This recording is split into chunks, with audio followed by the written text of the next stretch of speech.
Hello! Hi అండి. Welcome back to my channel Soujeeshwar traditional lifestyle అండి. ముందుగా నా ఛానల్‌ని ఎవరైనా కొత్తగా చూస్తున్నట్లయితే ప్లీజ్ లైక్ చేయండి. అలాగే సబ్స్క్రైబ్ కూడా చేసుకోండి. ఈరోజు చాలా సింపుల్‌గా అయిపోయే బియ్యం పిండి వడియాలు రాని వాళ్ళు కూడా చాలా ఈజీగా పెట్టేస్తారండి. ఈ మెథడ్‌లో కనుక ఫాలో అవుతే అది ఎలాగో చూసేద్దామండి. ముందుగా సగ్గు బియ్యాన్ని కొంచెం నానబెట్టి ఒక గంట ముందు పక్కన పెట్టుకోవాలండి.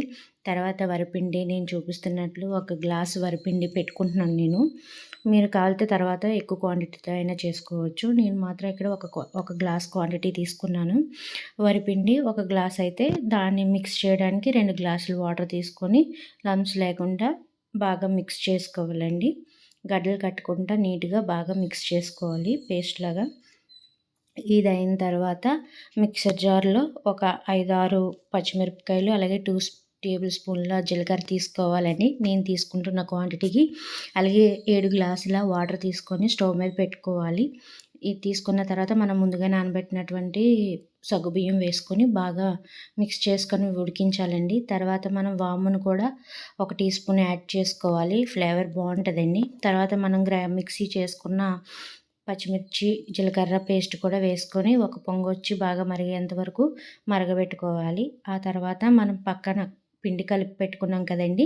అది యాడ్ చేసుకోవాలి. అది యాడ్ చేసుకొని మనకి టేస్ట్‌కి సరిపడా సాల్ట్ వేసుకోవాలి. సాల్ట్ వేడి మీద కొంచెం తక్కువ అనిపిస్తుంది. తర్వాత దించిన తర్వాత కొంచెం చల్లగా అయిన తర్వాత చూసి మళ్ళీ కలుపుకోవచ్చు ఒకవేళ తక్కువైననా. తర్వాత ఎండలో ఒక పాత చీరని తీసుకొని నేను చీరని తీసుకున్నానండి. మీ దగ్గర ప్లాస్టిక్ కవర్ ఉన్నా ప్లాస్టిక్ కవర్ మీద పెట్టినా పర్వాలేదు. ఇలా గరిటెతో కానీ గ్లాస్‌తో కానీ వేసుకోవచ్చండి. నాకు మా ఆయన హెల్ప్ చేశారండి కొంచెం. ఆ రోజు సండే అవ్వడం వల్ల. చూడండి ఇలా చక్కగా ఆరిపోతాయండి. ఒకవేళ ఆరకపోయినా నెక్స్ట్ డే మళ్ళీ పెట్టినా ఆరుతాయండి.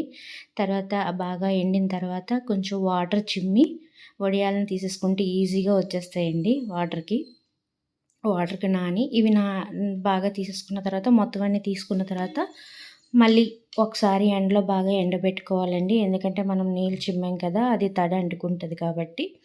ఈ తడొచ్చినవి కొంచెం మళ్ళీ ఇదిగా అవుతాయి కాబట్టి మళ్ళీ మీరు ఎండలో పెట్టుకొని బాగా ఎండబెట్టుకోవాలండి.